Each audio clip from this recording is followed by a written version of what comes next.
Welcome to the NLP Talks podcast, bringing you inspirational stories along with a good dose of potentially life-changing NLP strategies. I'm Laura Evans, multi-award-winning NLP trainer, and I'm on a mission to help you unleash your potential in business and life. I'm so glad you're here. Pull up a chair, listen in, and let's get started on revealing more about this transformational NLP toolkit. Welcome back to the NLP Talks podcast. I am, of course, your host, Laura Evans. And if you have been listening to the most recent episodes, you'll know that we're in the middle of a podcast takeover. As in, what I'm doing is talking about how you can get the inside track to building your coaching or people helping business with confidence. If you've been listening to this series, well done, first of all. Because what that means to me is that you're not just dreaming about setting up this business, you are thinking properly, you are designing properly, and you're doing this intentionally. And that really excites me because the world absolutely needs more thoughtful, ethical, well-trained people stepping into this industry, not by accident, but by design. Now, in the past few episodes, we've laid the foundations. We've talked about qualifications versus business skills. We've looked at designing your business architecture, and we've explored and I've helped you get clarity on who your ideal customer might be and what you might want to be able to offer them. Today, we turn the lights on. Today, we talk about marketing and advertising, not the hype, not the sleazy tactics, and certainly not the over-promising and under-delivering, which I'm sure, like me, you have experienced and been on the receiving end of. Today, we talk about real, strategic, values-led marketing. Because here's what I want you to understand. Marketing is not something you do when you feel ready. For most people, they'll be waiting a very long time. It's not about something that extroverts are naturally good at and introverts aren't. It's just about finding the type of marketing that works well for you. It's simply about the right people finding you. And when you understand it properly, it becomes empowering. And when you've got me in your corner, it is a whole host less scary. So, in this episode, I'm going to help you stop spraying your message in what you think is your marketplace and start helping you to target the people who are already looking for someone like you. And we're going to do it in a way that feels aligned, authentic, and sustainable within your business. So let's dive in. So you're either currently studying for your certification and qualifications, or you've already got the piece of paper that says that you're competent and that you're skilled in one of these amazing modalities that we find in this industry, whether it's NLP, TFT, Reiki, whatever it is that you're into. And at some point, you're going to need to step out into the world, and that's really exciting. It's exciting for you to be embarking on a new path. It's exciting for all of those people that you potentially are going to get to help. And this is why we do what we do, right? And in our previous episode, we started designing this business, but today I really want to help you start to get more visible, because you did this because you want to have impact. You did this because you want to generate an income. You did this because you want the freedom and the flexibility and the independence to paddle your own boat, to help people. And marketing is simply the vehicle that allows this to happen. We're going to focus today on strategic and empowering tactics which you can use. And we're going to talk about the difference between marketing and advertising, how you can stop spraying and start targeting with your marketing, and some tactics for how to stand out in what you might think is a crowded marketplace. Lots of people ask me, Laura, are there not already too many coaches? Or Laura, oh my goodness, should I really even be setting up this business? And my answer to you is yes, because the world needs your unique blend of skills, knowledge, and experience. And that's really exciting. And there are going to be people out there right now that are looking for someone with your blend of skills, knowledge, and experience. So before we go anywhere, let's just make sure that we're all on the same page with what marketing and advertising are, because they're not the same thing, but they often get lumped in together. So marketing is about building awareness. It's about building trust. It's about people becoming familiar with you and your business.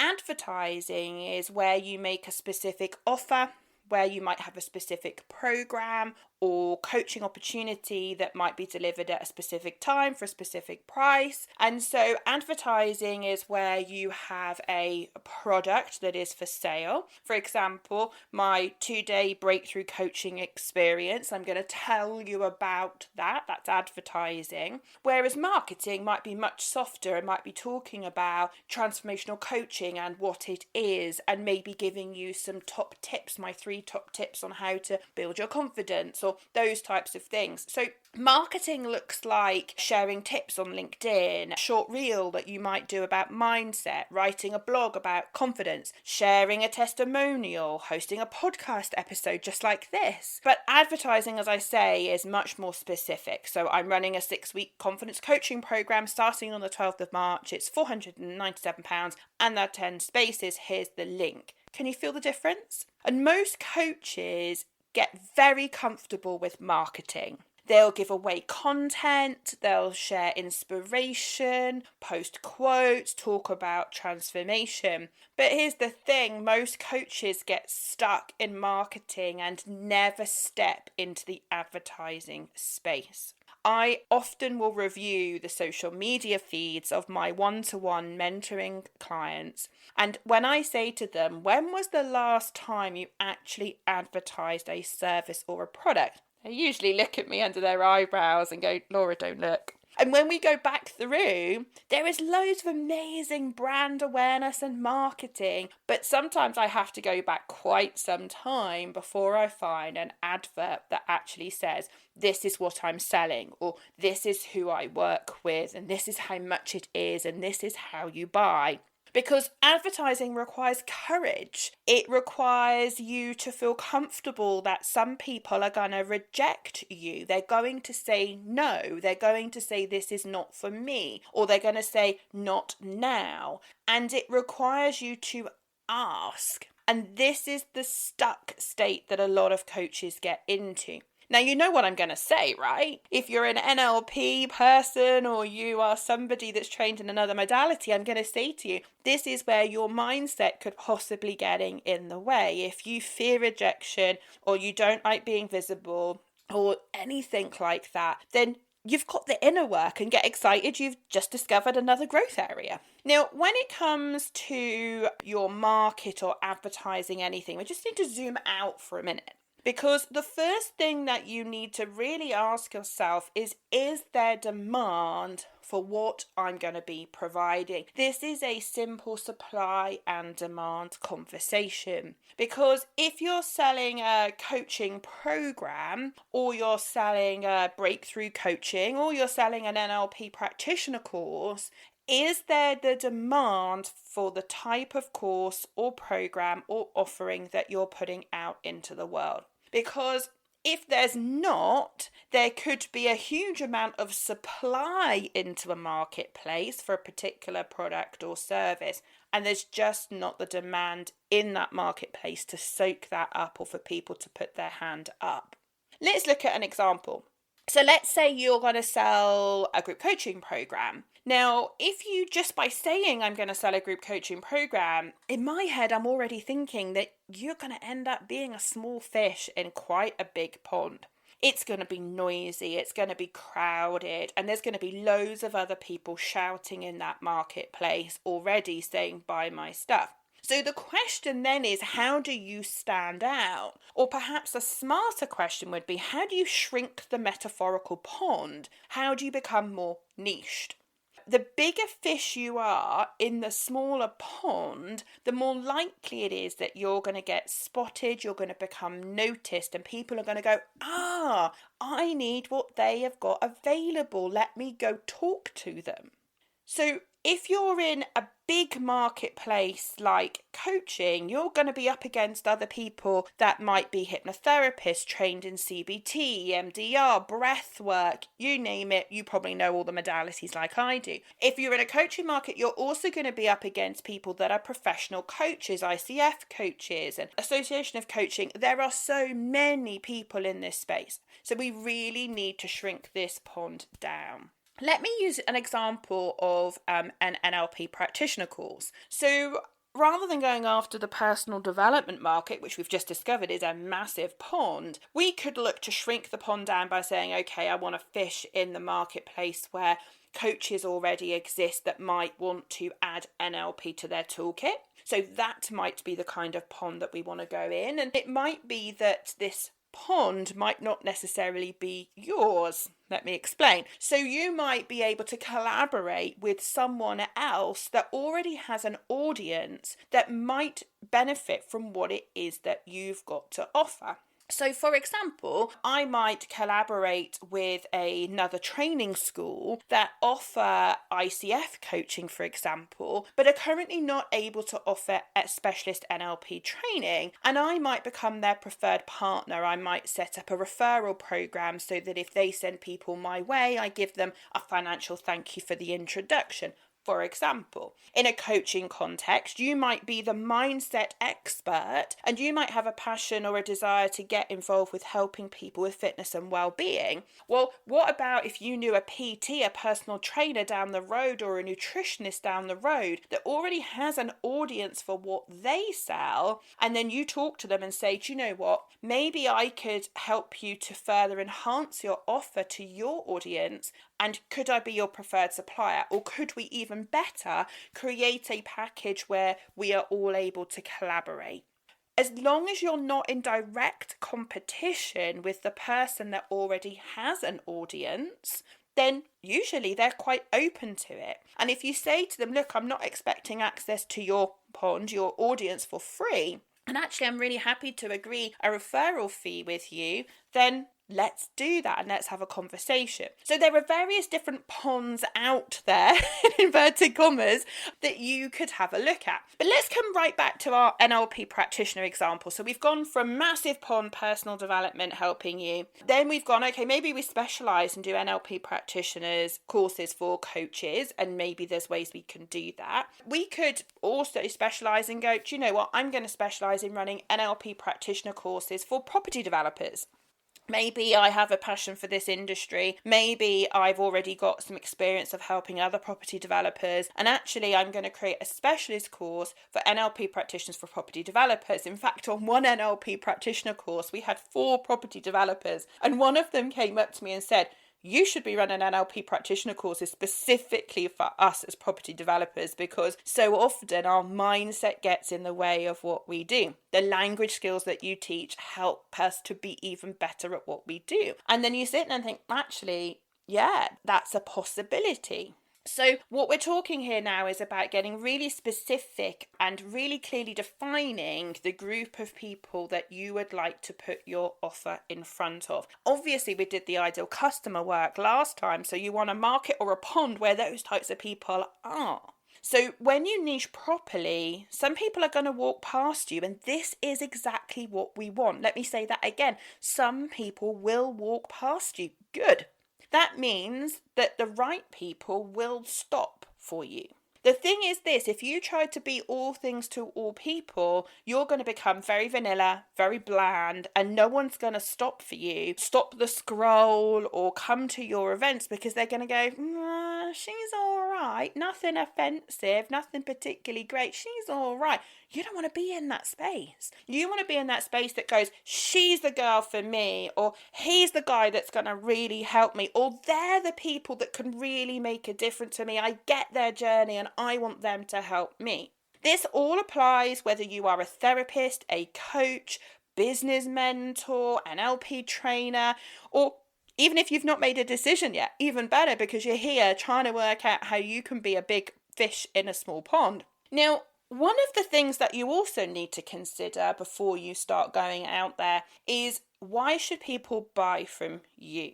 Now, prospective clients are going to be asking themselves, a simple question is, why should I buy from you? Not in an aggressive way, not in a protective way either. They're just thinking, why should I hire them?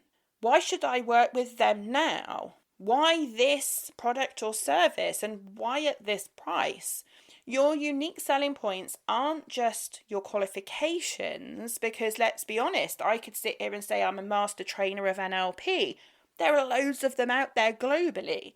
So it's not about the piece of paper that you have hanging on your wall in your office or that you have got on your LinkedIn profile. Your unique selling points are your unique blend of a whole array of different things. What I'd like you to do, if you don't already have a pen and a piece of paper handy, or if you could open up a note on application on your mobile, I'd like you to think about these questions. And it might be that you need to listen to a bit of the podcast and pause it. Give yourself time to reflect, or perhaps come back and listen to this episode again. Some of the things that might make you unique could well be your lived life experience. Maybe there are things that have happened to you in the past that you build into your personal branding story now. They are part of what makes you you. They are an experience that has informed who you've become today. It could be that your USPs include your personality. Maybe you are somebody that's overcome shyness, or whether you're somebody that, builds on their personality because they're a great public speaker. Maybe that's part of your USP. Your ethics and your values are part of your USP. They are the things that are most important to you, the things that you will not compromise on, the things that you're happy to put your name to and stand by. Your career background, the kinds of jobs that you've done. Be very clear about the kind of things you've learned in all those jobs. It's not about a job title as such. It's about what did those jobs, those industries, those careers that you've had, what did they teach you? Now, I say job and background in a broad sense. If you're a stay-at-home mum, you have been learning about influencing and communication and all of those things. So there are so many things that you can bring to the party. What makes you unique? It might well be your ideal customer, the niche that you want to follow. It might be your methodology. Maybe what makes you unique is your unique blend of modalities. Can I just say on this one point, because it's a little bugbear of mine, just coming up with some acronym does not make it special, right? We've all looked at all those acronyms and gone, oh my God, just tell me what it really is and stop putting fancy letters around it. That's not what I mean by methodology. I mean your unique blend of how you bring, for example, Reiki and NLP and hypnotherapy and somatic work. It's that blend which you have brought together that makes you able to help the kinds of people that you want to help. So it's the way you combine things, the way you bring things together. Maybe your USPs are around the outcomes that you consistently create for clients, your specialisms. As I've said in previous episodes, when clients always say to me, yes, but Laura, I could get a business coach or I could get an NLP practitioner course cheaper down the road, I say, yes, good luck to you. And when it doesn't work, you know where I am. Now, I don't always say it like that. I'm not always that ballsy. But the point is this. You are not going to get Laura Evans anywhere else. Your potential customers are not going to get you anywhere else. If they want your unique blend, then they have to come to you. It's all about how you articulate it.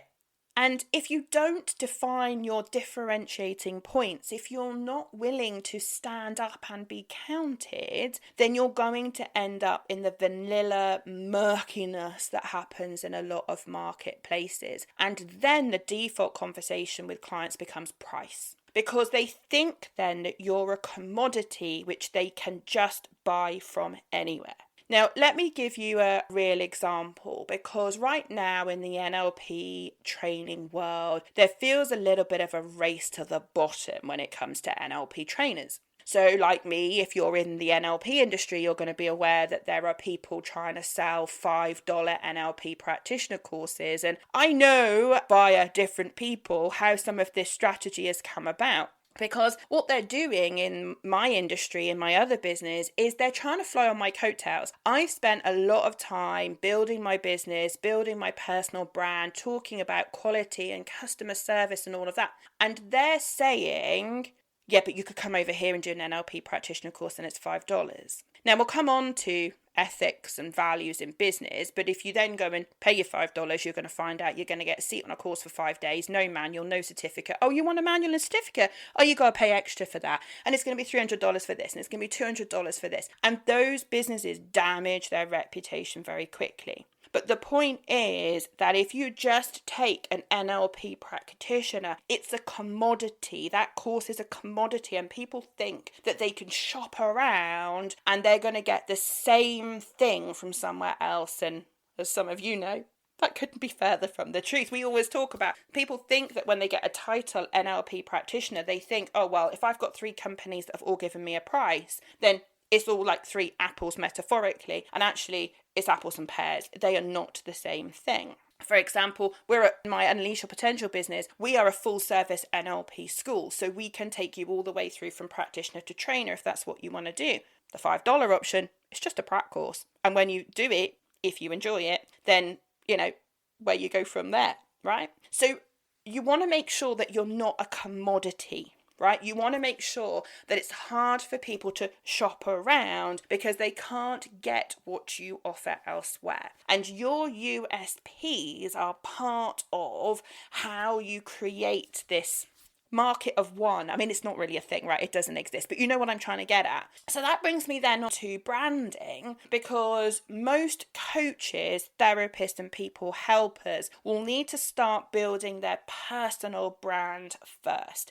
People are buying you. We are offering a personal service in the sense that I am your business mentor and you come and spend time with me and it's me that you want, right? And I'm not saying that in an egotistical way. I'm just saying that's what you're expecting. If you bought a mentoring session with Laura Evans and someone else rocked up, you'd probably be sat there going, whoa, hold on. I've paid for Laura. Like, where is she?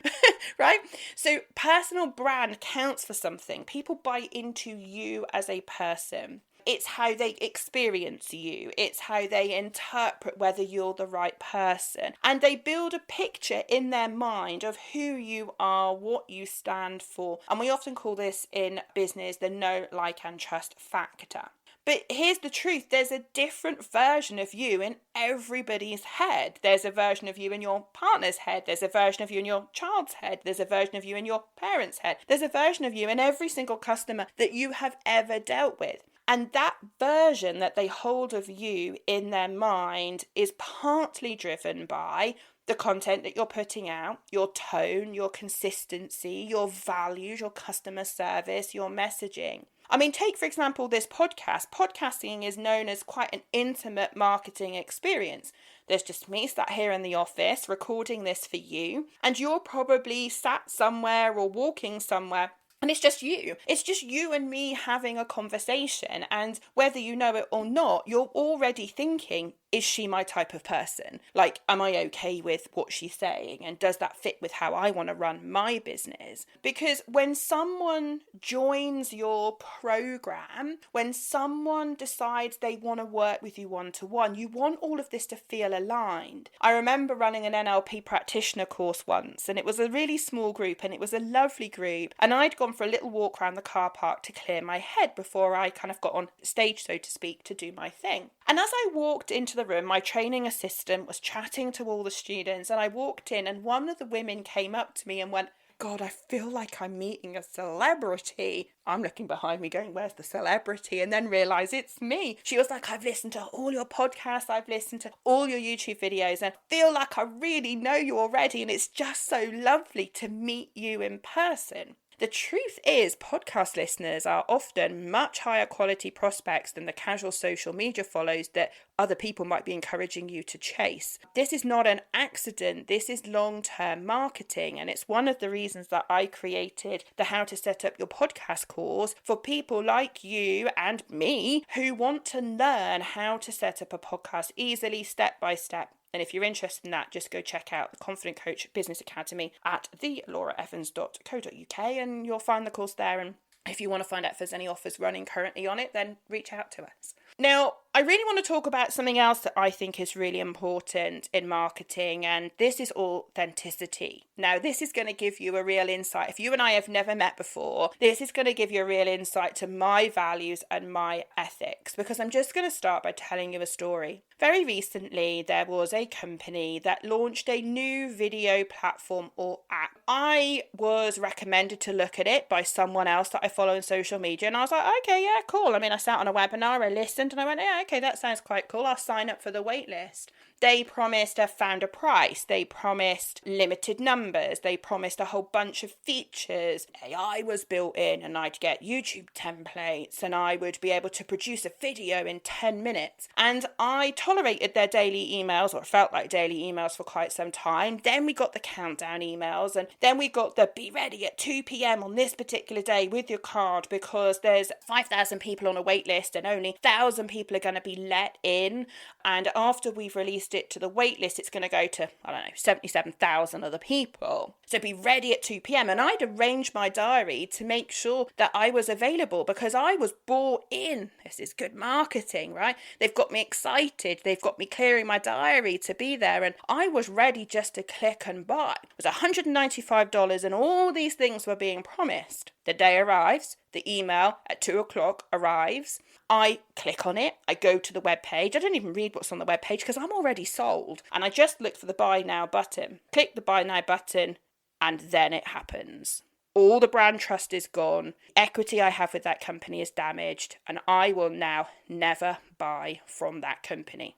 Because when I clicked on the buy now button, I'd been promised all of these features for $195. And then I find that if I want all those features, it's actually, I think off the top of my head, it's $395. Almost double the price they'd advertised.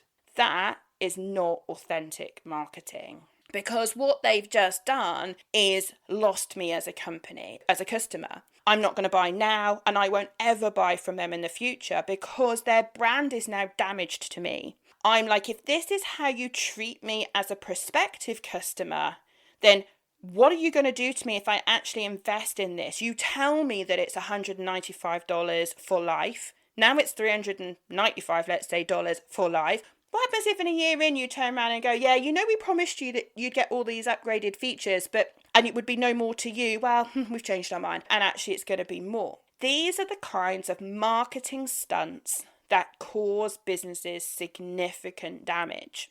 And the problem is this. Yes, we want to sell the benefits. Yes, we want to articulate the value that our product or service creates. And yes, we want to create urgency if it's real urgency. But we don't want to manipulate people. We don't want people to feel like they've been tripped up. And it felt like I'd gone smacking into the wall when I saw that email. If you promise integrity, show up with integrity. If you promise depth in your training, then demonstrate the depth. If you promise value in what you offer, then live by the values and deliver the value. Because brand equity is built slowly and, in my case, lost in a single email. Now, marketing funnels are often talked about, and there are many different versions of it. The thing that you need to be aware of with your marketing is that different prospective customers might be at different stages in their journey with you, and your marketing needs to account of that. Let's use, for example, my NLP training business. Some people don't even know what NLP is. There's no awareness. They don't even know what it is, let alone how it could help them. This is going to need me to put out marketing, which is content that shares value, explains how NLP might be able to help them, insights that I have, or industry relevant advice that positions me as the go-to expert in this particular modality. But awareness is the very first step. Until they know that you exist, until they know that your brand is there and what the thing is that you're offering, then they're not going to go any further in their journey with you. Other things you could consider at the awareness stage might be, for example, writing guest blogs or appearing on other people's podcasts. We get probably at least 10 a month of people that ask to come on this podcast. And I'm like, nope, this is my podcast. I want to make sure that the people that come on this podcast are people that I know, that I can vouch for. And hence the students that come on here with me usually are all people that I trust and I know would operate in line with the kinds of ethics and values that I have. Now, once you get past awareness and somebody is aware that all this stuff exists, then you get to the interest phase. So when people get to the interest phase, this is where they might be ready to download a guide from you. They might be willing to attend a webinar. They might be happy to join your email marketing list so that you can send them your monthly newsletters with personal tips and success stories and updates. These people are aware of you and they're kind of interested in what you're doing and interested in finding out more. You might run a free workshop or a free webinar, maybe how to boost your confidence in 30 days or something like that. So they're engaged and they're curious and they're starting to build a bit of a connection with you. Next, we have people that are at what we call the consideration stage. So this is where you need to showcase your services as solutions to their needs and build trust through social proof. So this is where people are considering you as an option. This is where they might want to book a free discovery call with you because they want to be able to talk to you. Maybe they consumed your podcast, your YouTube channel, and all of those things. And they're like, right, I want to get on the phone with her. If I'm going to be mentored or coached by her, I want a bit of a sample of what she's like. And I want to know whether I think she's going to help me. At this stage, they're going to be watching case studies. So they're going to be wanting, for example, hear from before and after stuff from previous clients, that kind of thing. So I'm considering you as an option and I need some different types of things from you at this stage if I'm considering using you.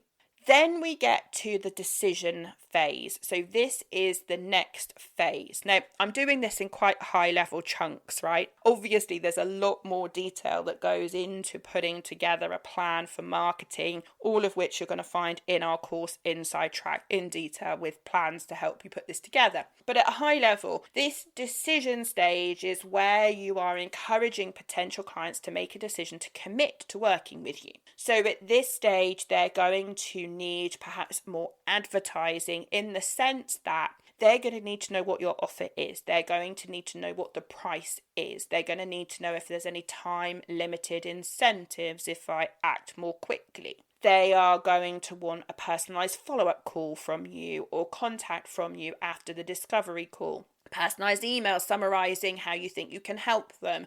And content that supports the decision process, like frequently asked documents, those types of things, and really clear next steps. Now, our hope would be that by the time we've got someone to this part of the journey, that they are ready to come on board, and then we would be in the process of a post-decision onboarding and retention process. And what that basically means is they've handed over their credit card, they've made the decision to work with you, and now you need to be kind of keeping that client warm, onboarding them, setting expectations, and encouraging retention. Now, we don't have retention issues in either of our businesses. When people sign up to work with us, they sign up to work with us. But there are lots of other companies out there that promise a lot and then have to work really hard to retain the client, because at that point people start going, this isn't what I thought I was going to buy, and people start to back out. So there are companies out there that have whole teams of people that work on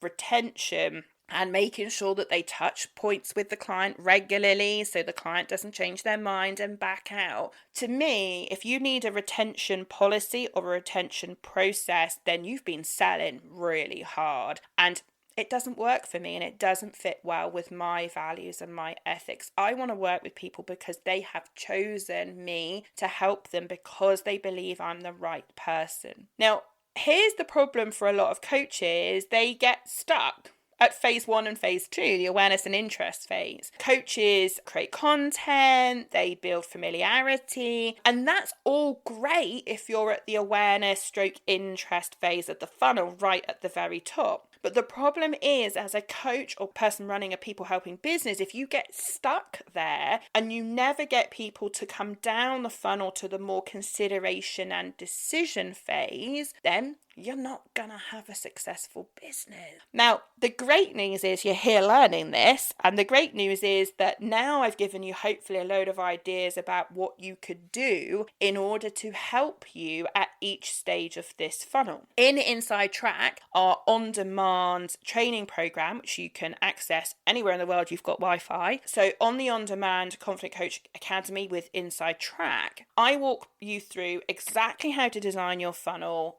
help you build the bridge from free stuff to paid stuff. And in Inside Track, I've actually included 2 fully scoped out packages which you could offer people. And whilst you might not be NLP trained, which is the group of people I designed this for, you are going to be able to see exactly how to take this and put this into your own industry. Marketing is about guiding people, and it's about helping them make a decision, and it's about opening up the opportunity for you to have conversations with people. There's like a bridge that we have that goes between here I am and here's my marketing and would you like to buy from me? And you've got to put the kind of planks in place for this bridge to work, if you follow my metaphor. So you've got to give value first. No one is going to buy from you unless they have bought into who you are and all the things I've just been talking about. You need to show up consistently so that you become reliable in their eyes. You need to have proof and they need to trust you. Only then can you invite someone to cross that bridge and consider working with you. Marketing and advertising, as I've said, has one core objective in my view, and that is to create opportunities for conversations. And conversations, when you then build rapport with people and when it's done well, naturally become conversations about how you can help people. In other words, sales conversations. But not because someone has been pressurized into it, because they see how you are able to serve them. So in your marketing, have a look. If you're already running a business, do an honest review. Go back through what types of marketing are you doing. They say now people need upward of 10 different touch points before they will consider working with you. Are you giving them a variety of different ways that they can have those touch points with you? Do you have a blog on your website? Do you even have a website? Do you have a podcast? Do you have a YouTube channel? Do you have email marketing? The list goes on and on, of course, massive amounts of social media. So do you have these things in place? Now, if you're just starting out and you're hearing that great big long list, you're probably going, oh my goodness, there's so much to do. Just start off with one type of marketing and go from there. If you want to get set up quickly and efficiently with a podcast, then I've already told you I've created an on-demand course which you could consume and get your podcast up and running in 30 days. No issue. I've also done a course on how to successfully set up a YouTube channel for people in this people helping industry. And again, you could consume that, follow the blueprints, follow the steps that I've put in place, and you'll have a YouTube channel. YouTube is free, like if you know what you're doing and you build a great plan. So there's lots of help that's available. You start though, if you want me to help you, you start with Inside Track because it gives you an overview of all of these options. It puts it into a nice plan for you, and then you can just follow the structure. If your marketing currently looks like random posts, inconsistent messaging, no clear niche, no clear offer, no clear pathway to buy, then in my view, you're spraying in your marketplace. However, if you have a clear position, a defined pond, as we've been talking, you can articulate your USPs, you have a structured funnel, you're authentic in how you show up, and you're courageous with putting these offers out there, inviting people to buy from you, then you're targeting. Targeted marketing is what will help you to convert people. And I'm not saying converted straight from a LinkedIn post to Laura, can I work with you? To get them to start to consider crossing that bridge, to get them to consider having a sales conversation with you. So for now, I want you to really think about, what am I doing for marketing in my business? And if you haven't already started, then fantastic, because you get the time to sit and scope this all out properly. And when marketing is done well, it's not noise. It's clarity, and it creates clarity in the minds of the clients. Some of them are going to walk past because they're like, you're not for me. Great, let's not waste each other's time. But for those that you are right for, they're going to be going, that's my kind of person. That's the kind of person that I want to work with. So I really hope you've enjoyed this episode. If you want to go and check out any of the on-demand trainings that we have, go to thelauraevans.co.uk. Check out the Confident Coach Business Academy and you're going to find lots of opportunities there. If you're listening to this podcast episode in February or March of 2026, I can tell you there are absolutely offers on at the moment. You will not pay the price that's on the website. So contact us and ask us for what the offers are. If you are contacting us after that, still email us and ask us what the offers are, because you never know, we might still have some kind of promotion available to help you get started. Now, in the next episode, we're going to go on and move on to talk about sales. This is a really important episode and is one that a lot of people in our industry will never listen to. Don't let that be you. See you on the next episode.